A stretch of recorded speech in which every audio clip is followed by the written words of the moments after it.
This is Justin. And this is Haley.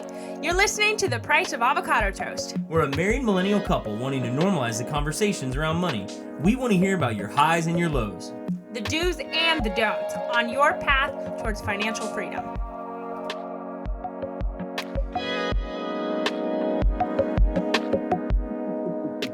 Hi Toasties, welcome to The Price of Avocado Toast, episode 12.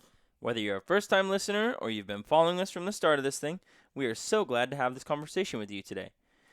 It feels like it's been a while since we sat down and chatted with you guys, but we're super stoked on today's episode because we really want to talk about this excuse that a lot of people use, Haley and myself included, about I deserve X or I deserve Y because I did this, this, and that. And it's just a toxic mentality when it comes to money that if you can break out of it, you'll start to really find some money success. So we want to talk to you about how can you look at those ideas of I deserve and break those habits and start to really prosper. But before that, Haley wants to chat about something.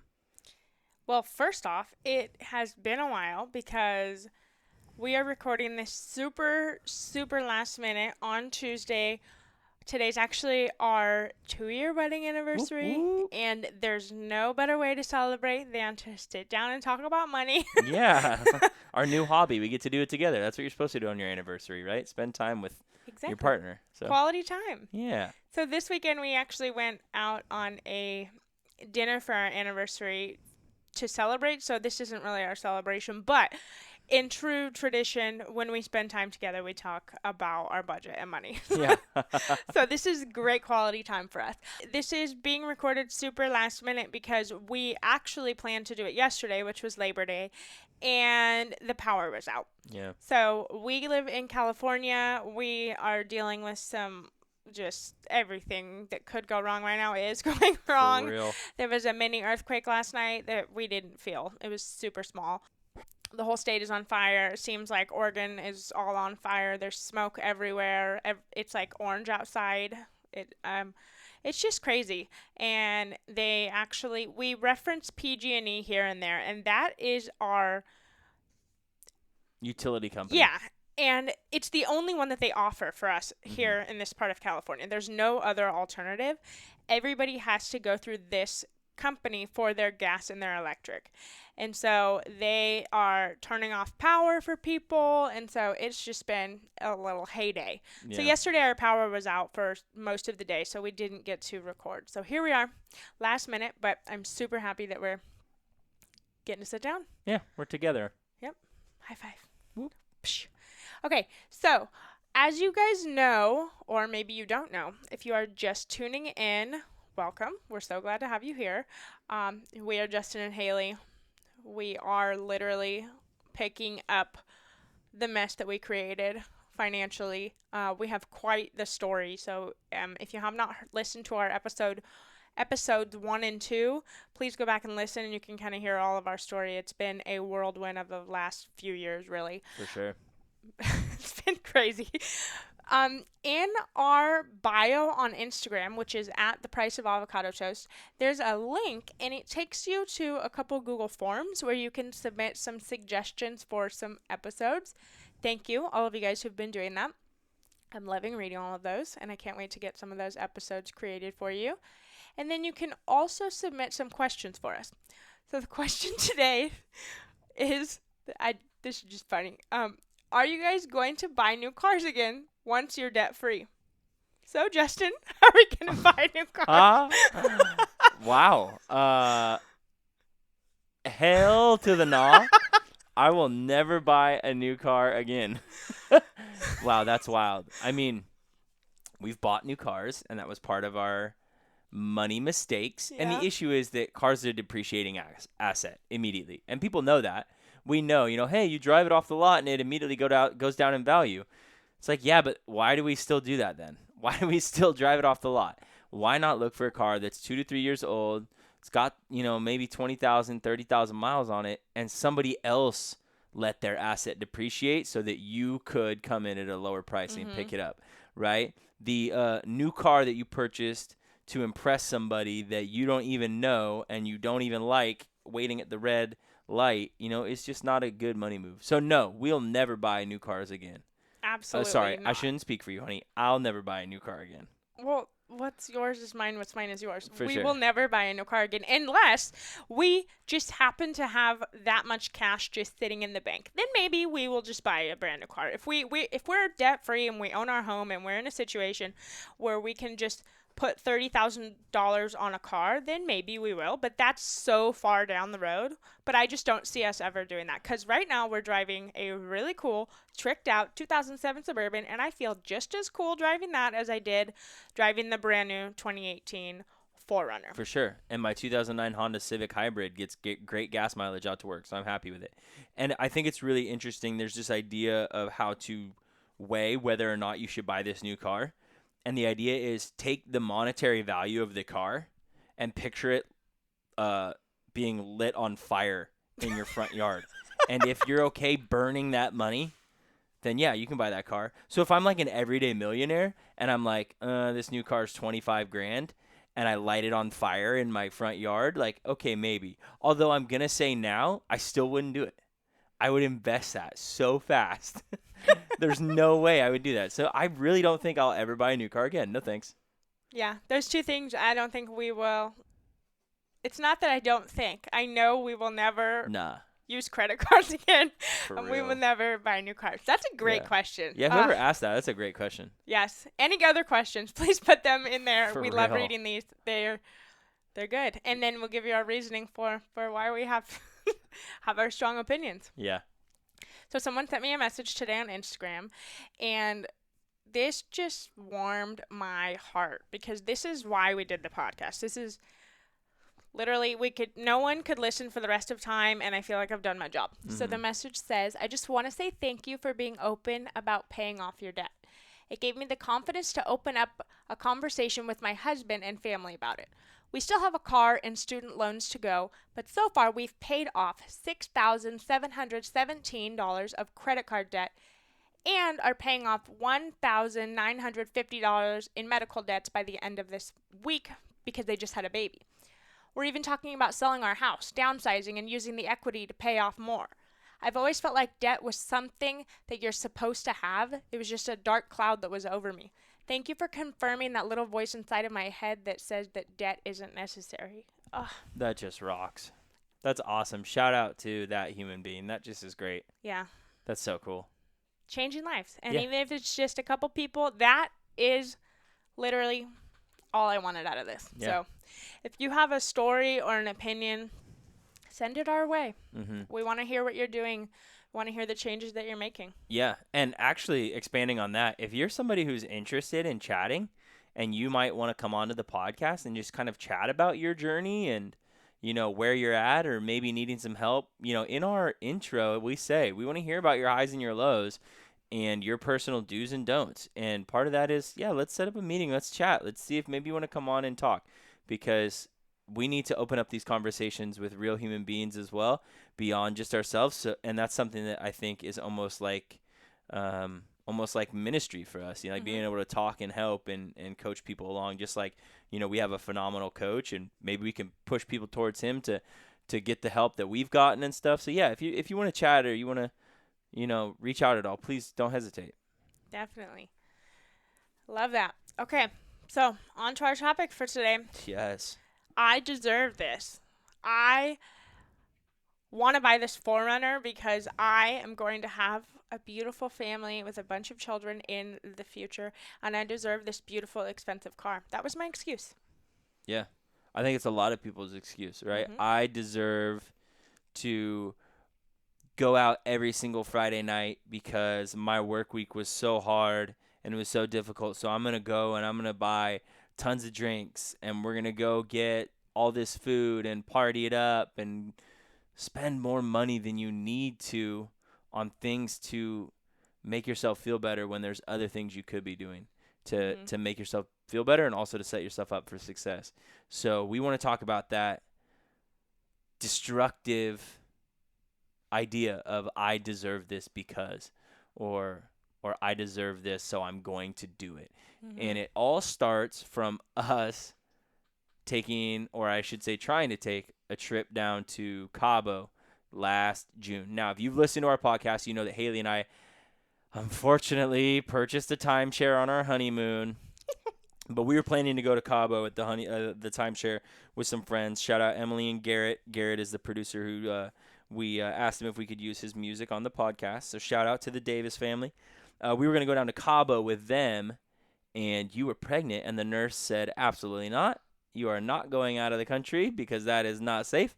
And so we were not able to go to our beautiful timeshare. So we're in the middle of a global pandemic right now, and I just looked up the reason. So they said I couldn't go because of Zika virus. Okay, this was in 2019, and in 2019, the CDC reported only 22 cases within the United States of Zika, and of those 22, 21 were people that were returning from affected areas. So of all the people that go to Mexico on vacations, only 22 ended up getting infected, and I don't know if any of them died. So I just want to argue that. I was like, we are going. It's not that bad. And the nurse was like, hard no. Yeah. Not going. And Justin, you're so sweet. He was just like, if she says we're not going, we're not going. Well, yeah, because I love our daughter, and our daughter turned out super dope, and it's probably because we didn't get Zika in Mexico. That is true. That is true. But that whole entire trip, when we were planning it, the year before, or that year, I always think of years as school years because we are teachers. So that year was my first year teaching. And it was the most difficult thing I ever went through. It's a hard group. It was very, very difficult, very hard. There were a lot of tears. It just kind of sucked most of the time. And so having gone through that, and I went through the highs and the lows of the school year, by the end I was like, hell yeah, I deserve this vacation. I have worked my butt off. I deserve to go relax on the beach. And I don't know, even just looking back now, that was a very difficult time. And that was my reasoning, because I really felt like I needed to relax. But I don't think I was using deserve in the right way. I had worked hard, yes. But that doesn't mean I just need to go blow a bunch of money and have an elaborate vacation internationally. I'm not saying that when you work hard, you don't, like, people that work hard should be rewarded. So therefore, you're rewarding yourself. Maybe you deserve the reward. But I don't know. It's a different mindset when it's like giving yourself the excuse to go do something you can't afford. We didn't have that money. For sure. I mean, sure, we didn't have to technically pay for the hotel itself, even though we're paying for it every month with our timeshare. But we would have had to pay for flights. We did pay for flights. We had to reimburse those. Those were like $3,000, I think, round trip. And they thankfully reimbursed them for us. But we didn't have that money. We put that on the Chase credit card. Yeah. We would have financed the rest of the stuff that when we were there, anything that we bought, all under the fact that I had a shitty year and deserved to go on the beach. Yeah. And I think we also were kind of using the excuse of, before knowing that it wasn't good for pregnant women, like, oh, well, you're pregnant and you deserve to go on one final vacation before the baby's here. And we were also using that excuse. But ultimately, in the realm of this podcast, the excuse was the fact that we didn't have money for it. We were totally willing to credit card finance the entire vacation. And so when we found out that we couldn't go to Cabo, we decided, okay, well, let's go down to one of my groomsmen's mom's house down in Oxnard on the beach. And she was like, yeah, I've got a studio. She travels so much for work. She's like, I'm out of town during the 4th of July weekend. Head down there, stay for free at my spot, and enjoy yourselves. And that was cool too. And that saved us, in quotations, money. But we still used our credit cards while you were down there. Oh my God, we got 2 massages while we were there for a week. We went and got 2 massages, one for an hour and a half, one for an hour. Yep. We went out to eat We for went probably to 2 of the 3 a meals. theater show. That was Yes. a pretty good show, actually. That was It wasn't awesome. that expensive. But, I mean, we put everything on credit card. Everything. Even though we were just down south. So it was still easily $1,000 plus. But we're skipping the part that, like, before when we had to cancel Cabo and we're thinking where to go. I was sitting there literally throwing a hissy fit. This is funny now looking back because I was such a brat. But I was like, well, why don't we just go somewhere in the United States? Let's just go to Florida. Let's go. Let's go, somewhere else in the United States. We can go to, where do they do Mardi Gras? New Orleans. Yeah. Let's go to New Orleans. Let's go to Florida. Let's go back to Nashville. I was planning out all of these things that we could do, and you were like, you need to calm down. We are not doing that. Like, stop. We can go have a fun vacation.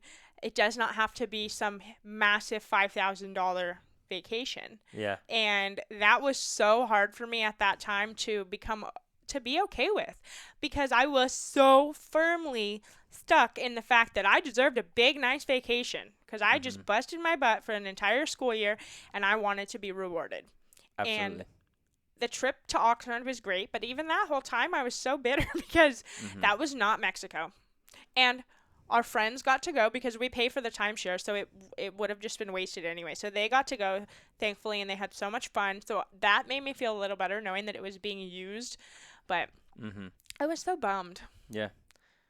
And so there's two prongs, essentially. The first being, well, I'm going to go on this trip because I deserve it, but I'm going to finance it. Okay, well, that's just absolutely foolish. The other prong could be, I'm going to go on this trip because I deserve it, and I've budgeted and saved up for it, right? Which is awesome and totally cool. But like a good coach, like our coach Ryan does, you present option C, which is, even though you have that kind of budget money put aside for it, I'm going to challenge you to change that thinking on whether or not you deserve it, right? Because I think when you say that you deserve it, you start to blur the lines of rationalizing things.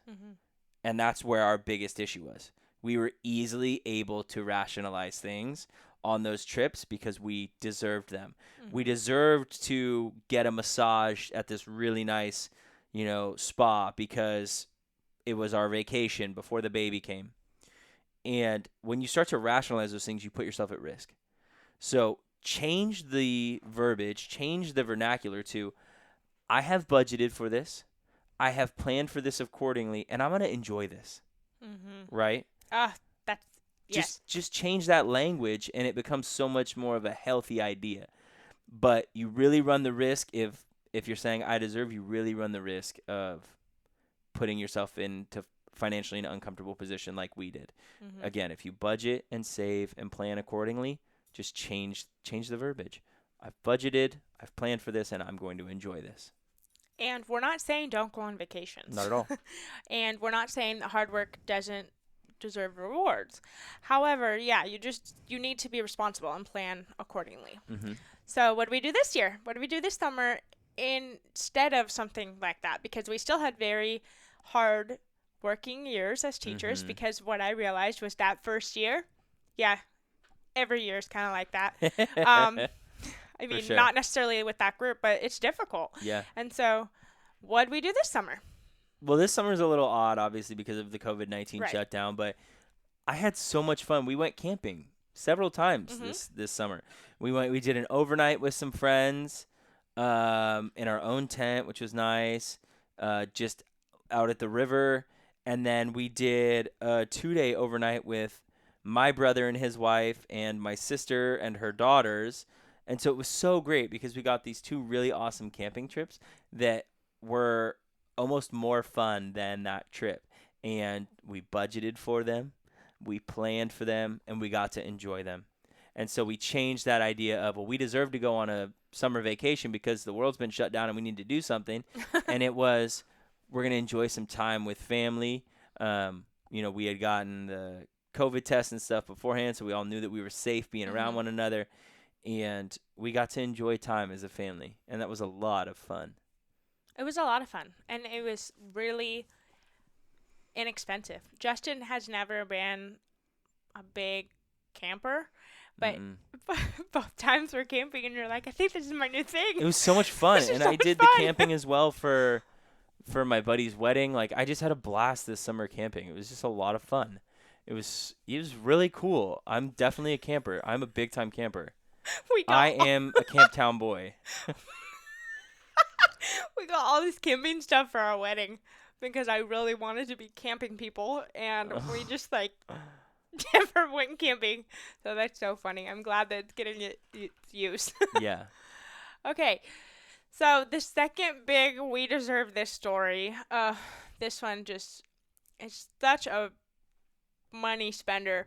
Was last year for our 1 year anniversary. We went to Monterey, California. And again, because we didn't, I can't help but look back at these stories and just laugh because Yeah. of the ridiculousness of it all. For sure. And I hope that someone, if you're in the same mindset right now, I hope you don't think I'm laughing at you. I'm laughing at myself. It is such a change from where we were. But anyway, because we didn't go to Cabo, we went to Oxnard, and I was all butthurt because it wasn't Mexico. Oxnard was great, but it just was not Mexico. We went on this anniversary trip because I was complaining about wanting a baby moon, one last hoorah before we have the baby, because, you know, after you have babies, life just turns into a big fat no fun party, is what I thought. I just thought we wouldn't be able to go anywhere. So we went on a trip to Monterey, and we had pondered a couple ideas about what to do for our anniversary, and we chose Monterey because it's not that far. It was like 3-4 hours or so. But, I mean, we literally couldn't have chosen a more expensive place. It's insane. And it was Labor Day weekend. And it's all, I mean, it's just all spiked because of, you know, tourism rates. And it's wedding season. Yeah. It's wedding season, Labor Day weekend. It just was everything. Like, we could have gone the next weekend and saved hundreds of dollars. Yeah. But we didn't. It just was not the smartest idea. So we didn't stay in an Airbnb, although I did look into it, but the prices were pretty much equivalent to everything else. I wanted to be close to downtown. Down at Cannery Row, yeah. Yeah, I wanted to be close to downtown because I didn't want to have to drive and do all the parking stuff. But I also, because I was pretty pregnant at the time, didn't want to have to be walking too far.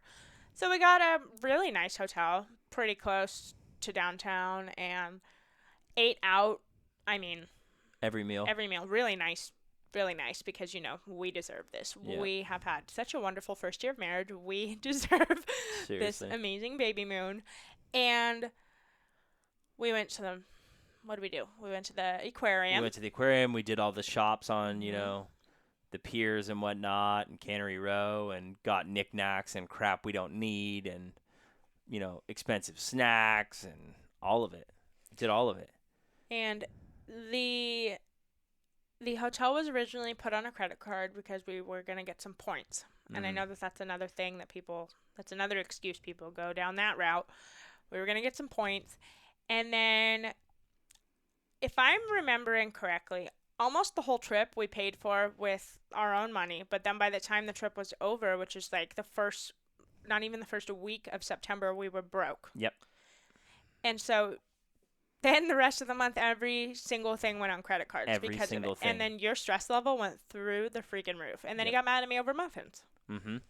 And that's the thing, you know, we didn't finance this trip like we did down to Oxnard, but we blew all the money in our budget so that when we got home, we had, you know, next to nothing in our bank account other than some bills. And thank the Lord we at least knew how to pay and save for our bills. You know, our freaking water would have been shut off or something. But yeah, we put the rest of the month on credit cards. And it was insane because even then, when we were putting stuff on credit cards, we didn't stop our poor spending habits. No. We still were like, okay, cool, we'll just put it on the credit card.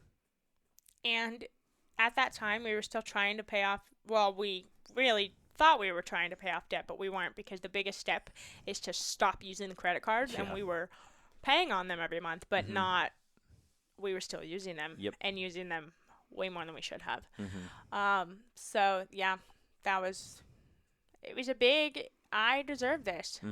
We deserve this. We deserve to have so much fun. And now we have a kid, and I'm like, you know what? We can still go do fun stuff. I don't know why I thought we needed to go do everything before you have kids. Yeah. And the Monterey trip is kind of the opposite idea of Oxnard in that we did plan for it. We did budget for it. But the issue was we didn't budget for the rest of the month. So you can't just say, well, I did budget for that trip. Look, it's right here. Well, yeah, you certainly did, but you don't have enough money in your bank account to cover yourself for the next 3 weeks in September. And that's where we were at. So again, budget and plan appropriately so you can actually enjoy your trip and come home and still be able to live your life and not finance the rest of your world. It's really important that I think people just change that idea of deserve to, this is something I want. Don't call it a need. I don't need to go. I want to go. And so I'm going to budget and plan appropriately. And that doesn't mean the month prior. That means, give yourself some time, 2-3 months ahead of time to stash some money away and actually, handle your finances appropriately when you go on a trip so that you really can enjoy it. Because that's what we want at the end of the day, is we want people to freaking have the money to do what they want. You want to go on vacation? Bang, baby. You got the money for it. You want to do this for your kids? You want them to go in this club sport? Bang, you got the money so you can pay for it. That's the ultimate goal for you and I, is to make sure that all of our friends and the folks listening are financially comfortable enough to be like, yeah, I got it like that, and we can spend like that because I'm not worried about what tomorrow brings. And that comes with setting a good budget and planning appropriately. And consistently doing that. Consistency, absolutely. Every single month. Because if you go off track, just because you go off track 1 month does not give you the leeway to just go off track indefinitely. Like, get back on track and focus, because you will be so happy that you did. So this year, our anniversary trip wasn't a trip, and we didn't do gifts. Last year we did gifts, which I'm not saying don't give people gifts, but I don't think we needed to spend that much money. I think we each spent like $100 last year or something. Not bad. Which is not too bad. No. But this year we just went out to dinner, and it was so sweet. Man, I really was craving just going out to dinner, and that comes from being on a budget, having not gone out to a fancy dinner in a very, very long time, being new parents, therefore having not gone out to a fancy dinner in a very, very long time, and we're in the middle of a global pandemic where our county has been pretty much shut down / halfway shut down for 5 months, 6 months now. And so we went out, and we love going out to eat. That's of our thing. Yeah. I mean, we both love food. It's the way we spend quality time, and it was so nice to have that planned. Yeah. And I think because we haven't had it in a long time, it was so sweet. That much sweeter, yeah. And it was a blast. We got everything we wanted to get. We got plenty of drinks. We had leftovers. We ordered so much food, but it was just rocking, and we stuck within our budget, and it rocked. And a big shout out to the manager of the restaurant, a family friend of ours, Matt. He heard that it was our anniversary, and so he took care of the bill for us and brought us out a glass of champagne. It was really sweet of him. So Matt, if you're a listener, buddy, we appreciate you and love you, man.